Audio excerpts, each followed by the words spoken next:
Hey everyone, welcome back to the Gamer Emporium channel where we're going to cover some hybrid new mage souls here.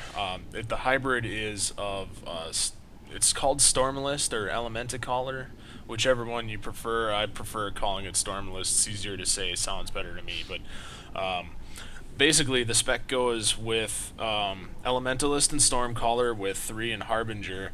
So we're taking a look at the soul tree already here.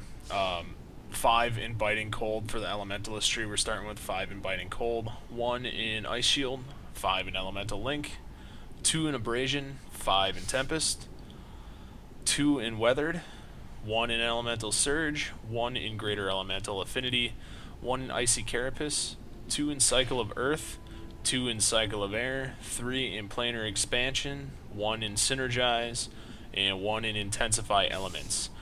On the Stormcaller tree, we go 5 in Storm Energy, 3 in High Voltage, 1 in Living Storm, that's a key ability there, so pay attention to that, 5 in Cyclogenesis, 1 in Hailstorm, 6 in Voltaic Strength, 3 in Vengeful Storm, 2 in Conductive Medium, 5 in Supercell, 1 in Relentless Hail, 3 in Endless Storm, bump up 2 tiers here, 3 in Unstable Atmosphere, 2 in Supercharge, and 1 in Colliding Storms, which is another key ability there.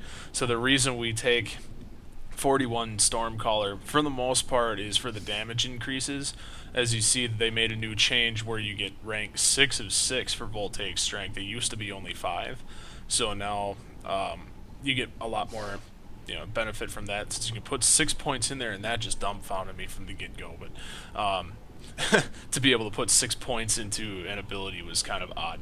So the other one, Living Storm. Living Storm is a key point here. It's elemental damage over time, and it'll actually refresh as you use Raging Storm, which we'll get into later, and then Colliding Storms gives you a Fork Lightning proc, so you don't even have to worry about hard casting Fork Lightning in this build, really. So, let's see, I have some notes written down here. Why don't we take a look at macros right away? Now this guide is actually from the guide on the web on the Rift forum, so I'm just kind of passing the word along, but by no means is this my build. I still have yet to tweak it. It's the Learning Stormalist guide on the Rift forum, so I just want to pass this along to get you guys started with the spec and learning it, because potentially I'm not a 100% believer of it yet, because I haven't seen it for myself yet, but it is the highest DPS spec in the game according to some people. For mages on a practice dummy, actually I used it against Reggie the other night, and it was very high DPS, so I really strongly recommend this build. But you can't, in order for that extreme DPS, because of the Harbinger, you actually can't be afraid to be in melee for this.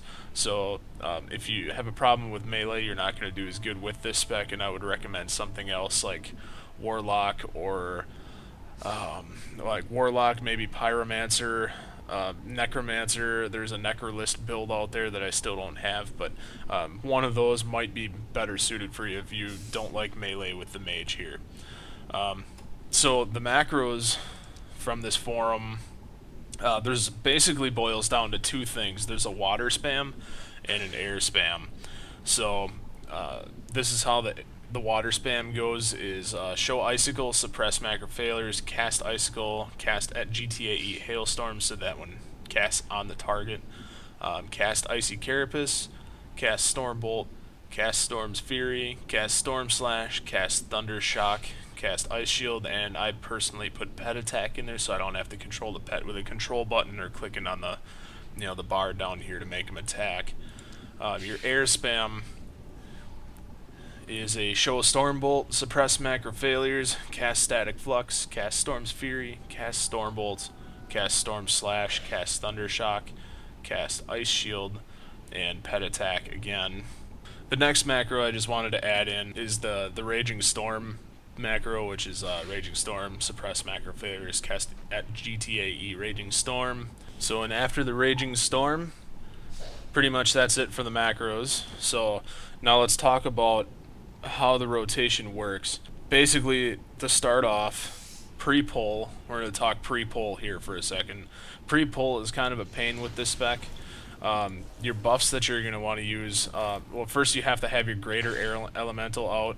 I fast summoned them just because didn't really matter for this purpose, but Synergize goes on the pet.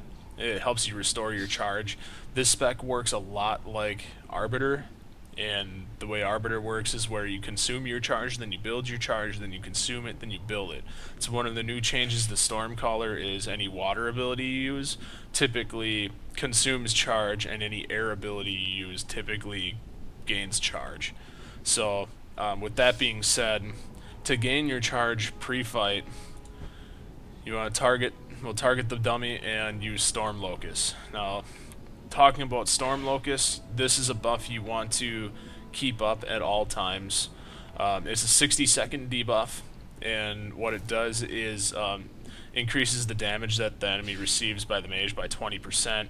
However, it's reduced if there's multiple enemies in the area. So personally, this spec I don't think is very good for AoE, but it's definitely one of the highest single target specs out there, if not the highest one out there. Now, to gain your stacks of Electrify at this point, you would basically just cast Static Flux, then rebuild your charge. And now, here's the bigger pain. You have this conductive medium. I'll explain what that does in a moment, but to gather that, basically you just have to use Gathering Storm, which is your mana restore. So I just kind of step forward, step backward, step forward, and keep casting until I'm at 5 stacks. And then it goes into a little bit of a rotation within itself to actually maintain the charge and maintain the stacks, because it's all on timers. So either way, not a huge deal as far as that goes. The last thing you need to make sure you have is your greater air elemental, and use Synergize on it, which I just covered a second ago. So the second thing, after you're applying your Storm Locust, you're going to apply your Living Storm. Now, Living Storm, you should just have to apply. You shouldn't have to refresh if you're doing the rotation correctly, but what it does is lets your Living Storm get refreshed by something that adds a stack of Electrify on the target. So you shouldn't ever, unless you're really unlucky, it's a 66% chance to refresh it, so unless you're very unlucky, you shouldn't have to ever refresh it. Intensify Elements, let's touch on that. Increase your damage done by 100%. Increases the mage's elemental damage done by another 50%. So that's potentially 150% damage increase on the target or anything that you're hitting. Now, it's a 2-minute cooldown, and it's definitely deserves the 2-minute cooldown, otherwise it would be very, very OP, which it already is in my opinion. So you can really get some burst going with this. So when we're starting out, apply your Storm Locust, apply your Living Storm. Once that's all said and done, the next thing you need to do is consume your cycle of air. So what that means is you will get a buff on you, which increases the amount of damage that your next water ability will do. And casting Damaging Air spell increases damage of your next water spell over the next 10 seconds by 7%. So you consume that by casting your Living Storm. You should gain a cycle of air, and then you consume it by going through your water macro. So once your water macro is finished, then you start using your air macro, because your air abilities take extra damage or give extra damage out if they're cast after a water ability, and vice versa because of the cycle. So once you do one full rotation through your water spam, then your air spam, you want to go back and at least hit them with one more Icicle, because you always want to use Raging Storm on cooldown, but always after you do a water spell. So, and you have to time it. It times out almost perfectly with when Living Storm is about to fall off, which is a 16-second dot. So use it on cooldown constantly. You shouldn't have a problem refreshing Living Storm. Hopefully we don't get unlucky here showing the rotation of the video.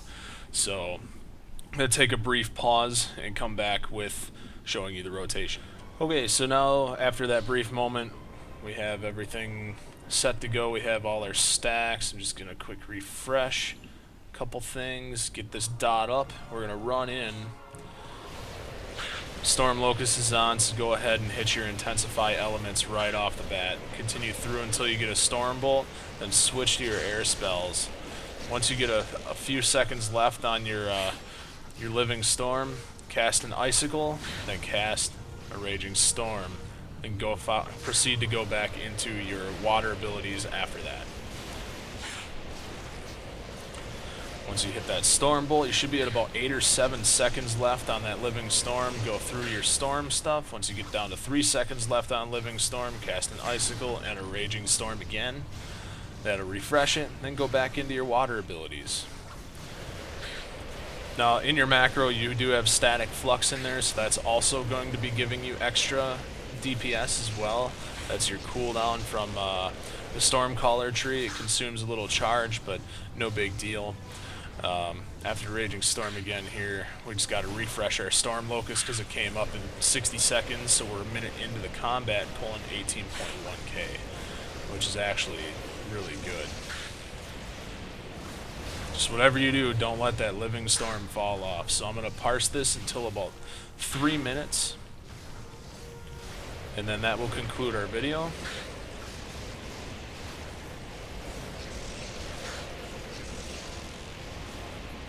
Raging Storm on cooldown means everything. We can talk a little bit about utility while we're doing this. There is a utility called Ride the Wind that increases your movement speed as well. That's very helpful, more so in PvP in my opinion. I don't really find myself using that in PvE at all.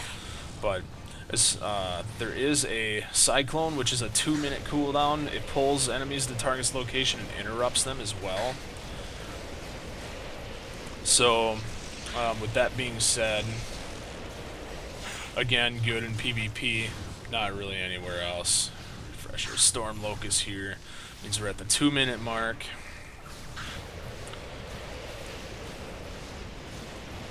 And this Air Elemental does some bad damage too.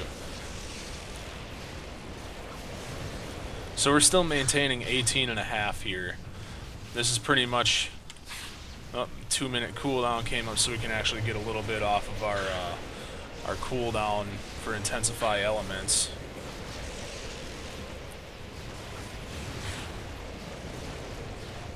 This is a very good spec, guys, so definitely would like everybody to learn this. That's why I'm passing this along. Thank you to whoever put this up on the forums and discovered this spec, because I think this is going to help a lot of people. It feels like they're bringing back hybrid specs. So thank you guys all for watching. I hope you guys enjoy the video, and I hope that this helps everybody be a better mage. 3 minutes and 11 seconds, 19k damage. So that's pretty much what the spread should look like. I think Forked Lightning should be above Hailstorm, but it all depends on the proc. It's a proc, so it's kind of minuscule. Sometimes it'll happen, sometimes it won't, and it's within 1% of each other. So that's just RNG talking right there. So if the RNG on the proc is bad, or if it's good, you're gonna see those two switched up and whatnot. So hopefully I did this as accurate as I could, basing on the guide here. I don't know what else to say about it other than this is a friggin' awesome spec. So I fell in love with it after trying it in raid, and I hope you guys do too. So thanks again everybody for watching, and have an awesome day, and go learn a spec. Thanks.